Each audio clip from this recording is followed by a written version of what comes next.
But now, with the edition broadcast on Radio 4, here's Kate Adie.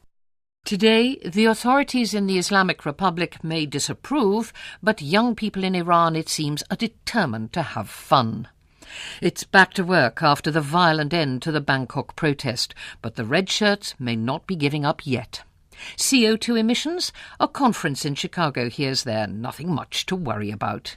And we go fishing for dark secrets which lurk beneath the surface of the River Seine in Paris. Iran is a nation of young people. Half of its 72 million population are under the age of 25. And they're a cause for concern for the authorities. Hundreds of thousands of them took part in last summer's anti-government protests. The clerics complain of a slipping of moral standards. Apparently, with the arrival of warmer weather, women have been casting aside their long coats and traditional headscarves. According to one influential imam, it's leading young men astray. In this nation, with its strict religious code and no shortage of advice on how people should live their lives, what exactly are its young men and women supposed to do with their spare time? A recent visitor, we're withholding his name for his own safety, has been getting to know them. In Iran, anything is possible, grins Reza proudly. Another car pulls into the alleyway in front of us and turns off its lights. My host, Reza, goes over to it and returns with a plain white carrier bag. Inside, a clear plastic bottle of vodka. Reza embodies Iranian hospitality. Thick-set and jovial, his company in Shiraz has helped me to answer a question that has bothered me since I arrived in Iran. What do young people do for fun? It turns out they do everything you would expect young people to do. But in a country where drinking, dating and dancing are all illegal, where more than 2/3 of the population is under 30, the pressure on Iran's youth is immense. I'm taken to a party in a secret apartment which Reza shares with a group of friends. Groups of girls arrive and shed their headscarves for skirts and strappy tops. Once the vodka is finished, we drink oily moonshine, called arak, from clear plastic bottles, and people compare the latest downloads from London and Los Angeles. Krista Berg, the only state-approved Western artist, is a surprising favourite. A game of poker is organised, which I start to win. Be careful, Reza warns the others. The two faces of the British. He winks at me, and everybody laughs.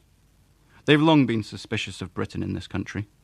There's a deep concern here about the perception of Iran abroad, so there's delight in my interest in Persian poetry. Amongst the flirting, dancing and kissing, it's easy to forget that I'm in the Islamic Republic at all. I ask about last June's election protests. Nearly everyone claims to have been there. That was a great day. A great atmosphere, Reza recalls.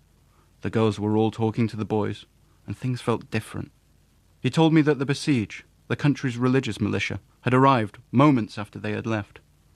My friend was arrested and beaten by the police. He's blind now.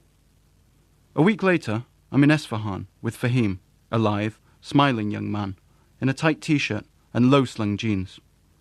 In the dark, log-jammed traffic snakes alongside the Zayan Darood River. It's always like this on a Thursday night, he tells me. Everybody comes here to meet people.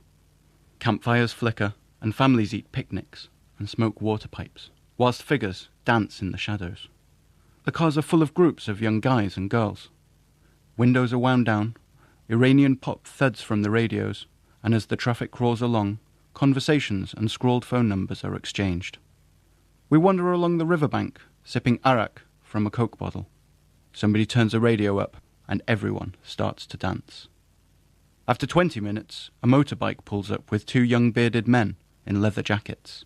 They are Besiegis, and I hurl the Coke bottle into the river. They stay only long enough to tell us to stop dancing and to turn the radio off. I hate it here, Fahim says. I want to leave. That night, at home, Fahim takes out a dark brown lump and burns it with a lighter. He inhales the bitter white smoke of opium, and we lie back on the cushions and drink sweet tea. Fahim's brother arrives. He is giggly and childlike and shy, and although I speak Farsi, he never addresses me directly. He asks what English people think of Iran. Fahim tells me that his brother and his friend are members of the Besiege, and he teases them about it.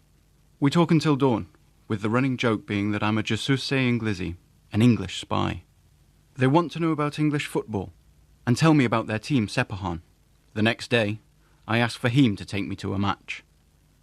The Nagshe Jahan football stadium sits on the outskirts of Esfahan, framed in the bright sun by an ancient crescent of biscuit-coloured mountains. A sea of fervent fans, clad in yellow and black, go berserk. Above them, flanking the Iranian flag, portraits of the Ayatollahs Khomeini and Khamenei loom over the eastern stand. Across the olive-green grass below, players surge together to celebrate a second goal. As the sun drops over the horizon, Shia religious chants reach deafening proportions. The crowd pours from the stadium, and an old man cartwheels through the throng. As the tension breaks into joy, I begin to understand Iran's young people, their frustration and their recklessness. They are neutered by the regime, forced to circumvent the law, find loopholes, hide the truth. There is hardly anyone without experience of government brutality. But amidst the turmoil and uncertainty, normal life goes on, and people have fun.